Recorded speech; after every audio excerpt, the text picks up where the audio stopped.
Hello everyone, this is Erik, the Asian movie enthusiast, and this is my review of Call of Heroes, an action drama hybrid from 2016 that was a Hong Kong-China co-production. Now this is set in 1914, following the collapse of the Qing dynasty.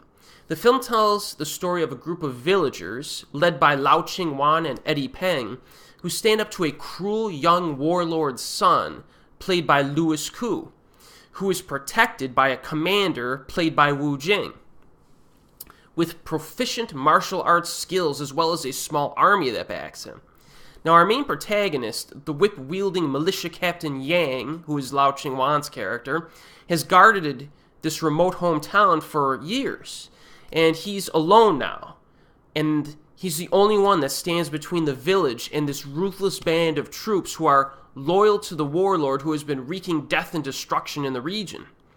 So one morning, this warlord's son just walks into the village and kills a few people just because he likes killing people. He's one of those people. But he's quickly captured and prepped for execution, rightly so. But before the execution can commence, Wu Jing's character shows up and says, listen, I'm giving you guys a deadline here. He gives the village a deadline. You either voluntarily release the warlord's son, or you face slaughter. So that's the premise here. Now, I found this premise to be pretty interesting because the warlord's son is captured by the villagers very early on in the film, forcing them to kind of debate between themselves and decide, whether or not they should execute them and maybe, I guess I should say, deserve the wrath of the army. And the conflict is at the center of the film for basically the entire runtime, and it's, consistently explored.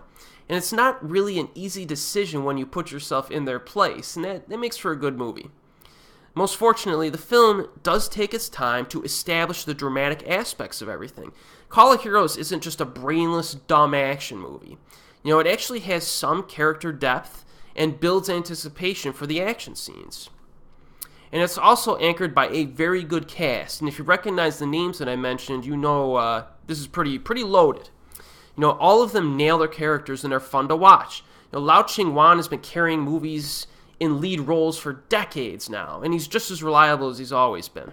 Now, if you want some recommendations with him, I would point you to films like Lost in Time, Mad Detective, The Longest Night, and A Hero Never Dies. A lot of those are Johnny To films, by the way.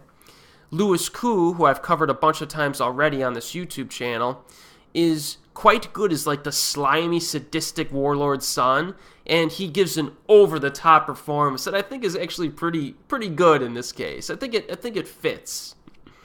It definitely fits with his character. Peng is an actor who isn't a household name in the West, but I always enjoy seeing in movies. There's just something about him. And here he plays a character who really does not care about the villagers at first, but eventually comes to their aid when he sees all of the injustices that they endure. Some other Peng titles I would recommend from recent years are Unbeatable, which is a solid MMA fighting movie, and To the Fore, which is actually a bicycling movie, which is really good. And finally, Wu Jing is a convincing villain who is not purely evil, like Louis Koo's character. He supports Koo's character, but, Wu Jing's character basically just has a warped sense of principles and life philosophies. He almost has this odd sense of honor to him, and he's a bad guy. So that's kind of interesting, So it's nice to have four lead characters here who are completely distinguishable from one another, and each of them adds something different to the story. So that's good. Now, with regard to the action itself, it is of a good quality.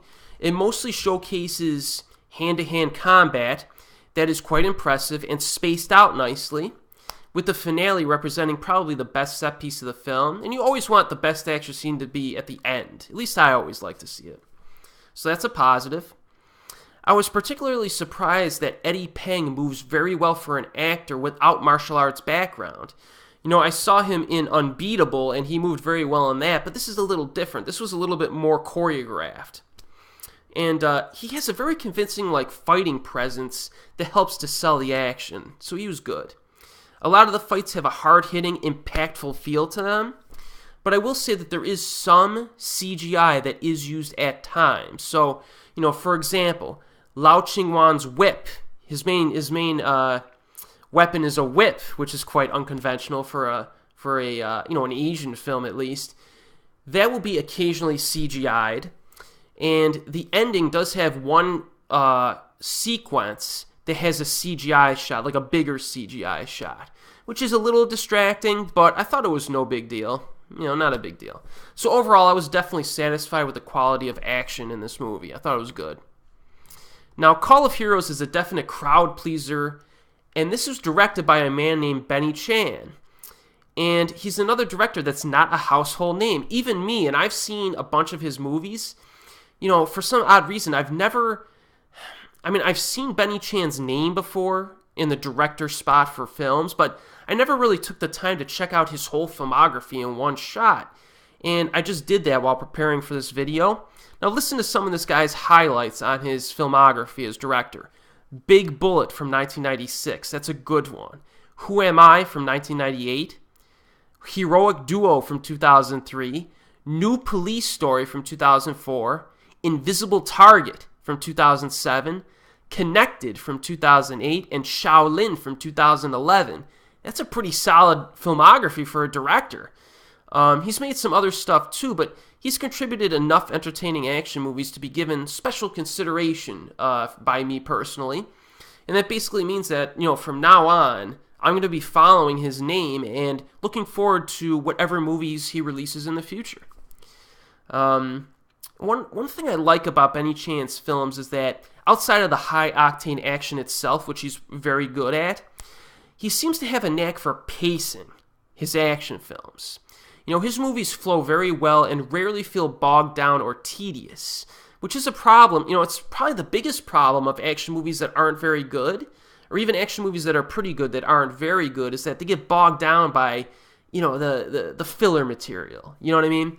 He spaces out his action scenes very well. A lot of Benny Chan's films, have an action scene early on, then maybe 25, 30 minutes after that, 25, 30 minutes. So, you don't have to wait too long in between the action. So I like that about him. He spaces his action nicely.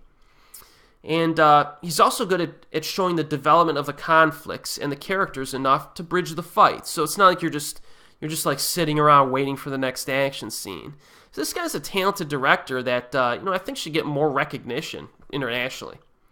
So fortunately, Call of Heroes I definitely recommend, and it is widely available on DVD in the United States, and it also has a Region 3 DVD that is available on Yes Asia.